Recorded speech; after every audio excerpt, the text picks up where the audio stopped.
Olá! O direito ao livre exercício da profissão e os procedimentos para conseguir ser naturalizado e viver legalmente no Brasil estão em destaque hoje no Inteiro Teor. Passar no teste de português é um dos requisitos para conseguir a naturalização brasileira.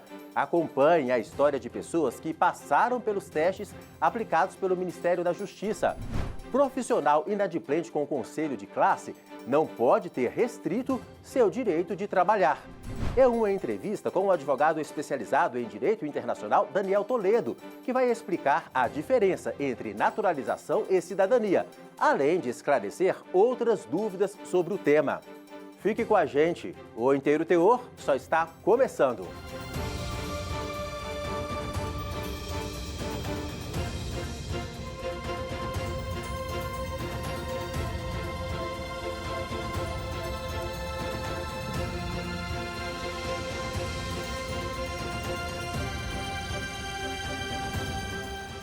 A naturalização é o ato pelo qual uma pessoa adquire voluntariamente a nacionalidade brasileira. O interessado precisa atender a vários requisitos, entre eles, comprovar o domínio da língua portuguesa. Esse, aliás, pode ser um fator decisivo para quem deseja permanecer no país naturalizado e de forma legal. Um estrangeiro que trabalhava com vendas no país e que foi reprovado no teste de português não conseguiu a naturalização, nem mesmo entrando com ação na Justiça. Acompanhe na reportagem de Raíssa Lomonte.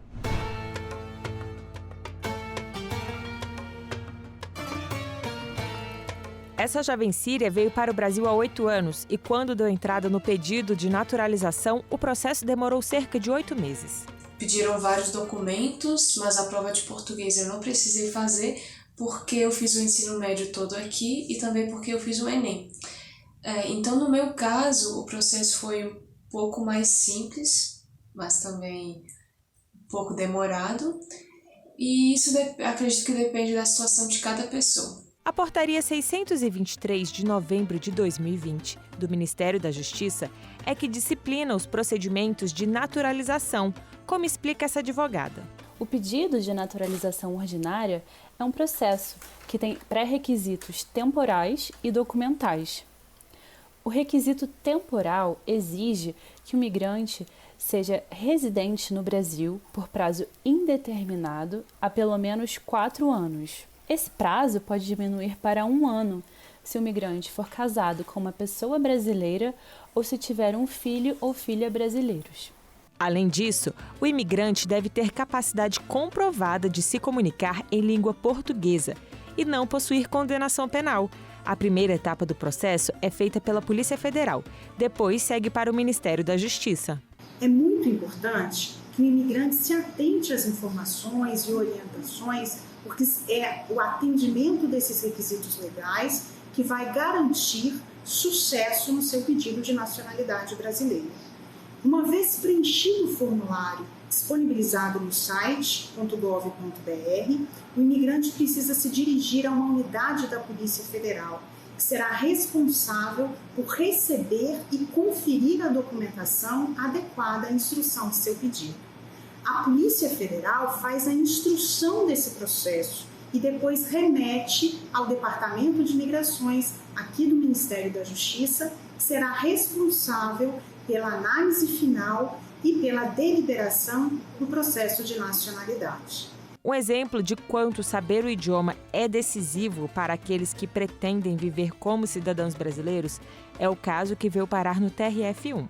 Um estrangeiro teve o pedido negado pela Polícia Federal porque não conseguiu ser aprovado no teste de português.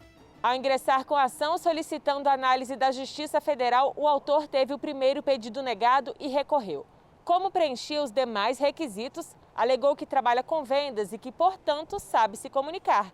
E que o fato de ter sido reprovado no teste de português não deveria ser suficiente para impedir a naturalização. Mas a sexta turma, por unanimidade, negou o provimento à apelação do estrangeiro. Uma história parecida aconteceu com o comerciante Tufik Boltaher, que veio do Marrocos nos anos 80 e decidiu fixar moradia no Brasil. O processo para se tornar cidadão durou cerca de 6 meses. Ele foi reprovado no primeiro teste de português, mas não ingressou na justiça. dedicou um tempo aos estudos e conseguiu o certificado de cidadão. Aquele tempo não foi fácil, não. Como te falei, porque pediram nada consta numa office, eu trouxe, tem que traduzir no juramentado, tem que pagar, a regra da lei tem que respeitar. Tem que estudar português. Eu estudei, não passei, voltei de novo, graças a Deus. Eu sei falar, mas tem as coisas que você não, nem brasileiro conseguir encaixar também. E graças a passei, saber ler, escrever, sair no Diário Oficial, fiquei feliz, depois mandaram a carta para casa, depois foi marcado na Justiça Federal para fazer o juramento e vim para o Brasil.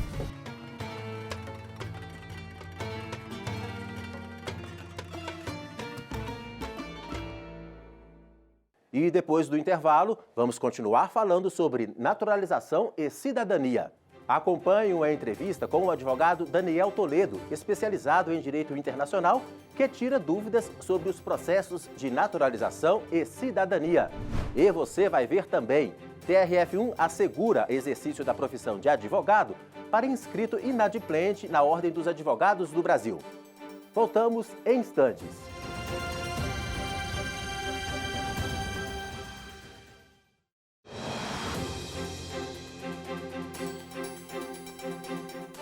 O Supremo Tribunal Federal já se manifestou no sentido de que é inconstitucional suspender ou proibir o exercício de uma profissão pelo fato de um trabalhador não estar em dia com as mensalidades do conselho de classe ao qual pertence.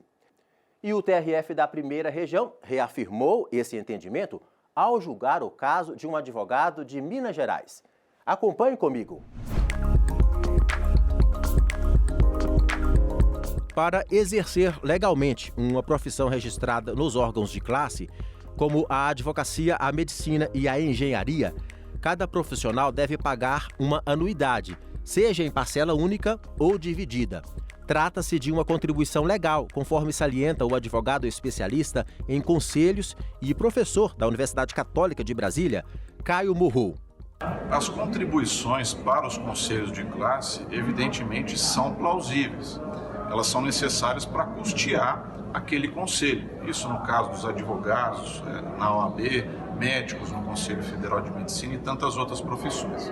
Agora, esses conselhos não têm uma autonomia para estipularem o valor que eles bem quiserem. Eles têm que respeitar o teto legal, porque essa contribuição tem natureza tributária e, por ter natureza tributária, ela se sujeita aos princípios da legalidade e da anterioridade. Ainda segundo o advogado, quem deixa de pagar a contribuição não pode ser impedido de exercer a atividade. As pessoas que não estão pagando as suas contribuições não podem ser impedidas de exercer a sua profissão. Isso para prestigiar o fato de que essas verbas têm natureza alimentar, ou seja, essas pessoas inadimplentes precisam daquele dinheiro para a sua própria sobrevivência. Nem sempre, entretanto, a regra é respeitada. Em Minas Gerais, por exemplo, a OAB negou a expedição do cartão de identidade de advogado a um profissional sob a alegação de que ele encontrava-se inadimplente com as anuidades, apesar de haver pago a taxa do referido cartão. O advogado então entrou com um mandado de segurança na Justiça Federal e conseguiu uma decisão obrigando o Conselho Seccional da OAB a expedir o documento. Mas o órgão recorreu ao TRF da Primeira Região, onde a relatora do caso, na 7ª turma, desembargadora federal Gilda Seixas, lembrou que o Supremo Tribunal Federal, em julgamento realizado em 2020, decidiu pela inconstitucionalidade da suspensão do exercício laboral dos inscritos em Conselho de Fiscalização Profissional por inadimplência de anuidades. A restrição é considerada sanção política em matéria tributária e desrespeita os princípios da proporcionalidade, da razoabilidade e do devido processo legal. A desembargadora também ressaltou que, pelo artigo 5º da Constituição Federal, é livre o exercício de qualquer trabalho, ofício ou profissão, atendidas as qualificações profissionais que a lei estabelecer. O especialista em direito administrativo Pedro Rodrigues, do escritório Cássio e Rosarim Advogados, reforça que a suspensão do registro por falta de pagamento de anuidade tem a finalidade de fazer valer interesse de arrecadação do próprio Conselho, sendo isso uma sanção desproporcional. O entendimento balizado pelo que o Supremo Tribunal Federal decidiu é que o conselho profissional ele detém de uma série de outros meios, tanto judiciais como extrajudiciais, para cobrar uma dívida civil, de modo a não criar um obstáculo, um impedimento ao exercício da profissão e do recebimento do sustento daquele profissional.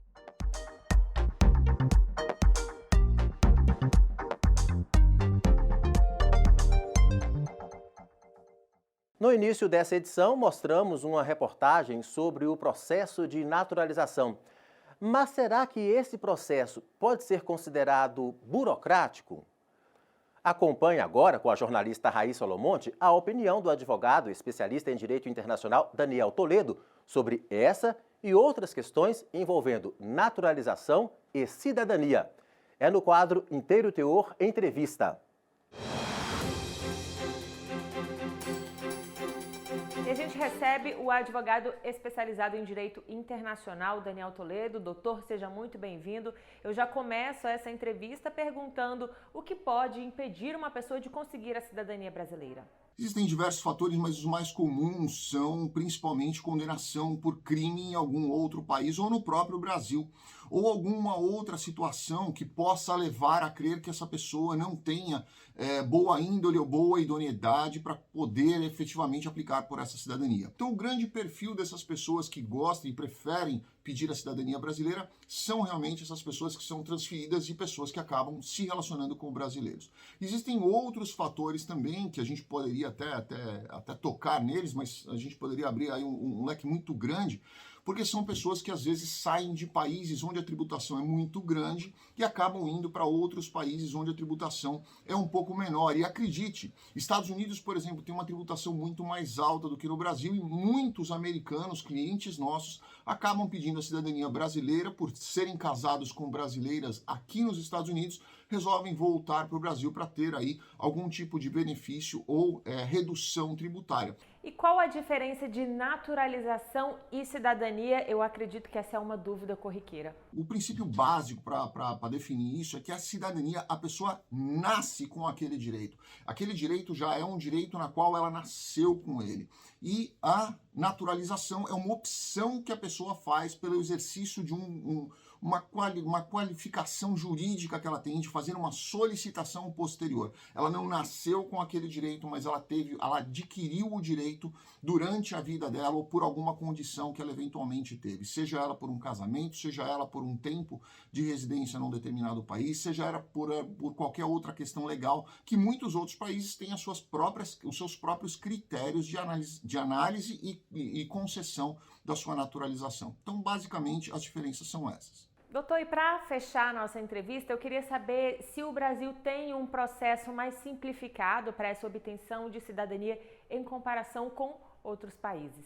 Com certeza absoluta, no Brasil, o processo de solicitação de naturalização ele é muito mais simples do que a grande maioria de outros países, né? Então, vamos comparar com Itália ou comparar com Estados Unidos, que é o que a grande maioria dos brasileiros acaba solicitando, né? Um processo de cidadania dentro dos Estados Unidos, ele é extremamente moroso, não só pelo tempo em que você precisa ter o green card ou pela forma com que você adquiriu esse green card, que pode ser maior ou pode ser menor o tempo para você poder pedir sua cidadania. No Brasil, geralmente a gente vê que quando a pessoa tem todos os requisitos, você com um processo protocolado, formalizado, com tudo correto, geralmente fica aí entre 5 a 6 meses.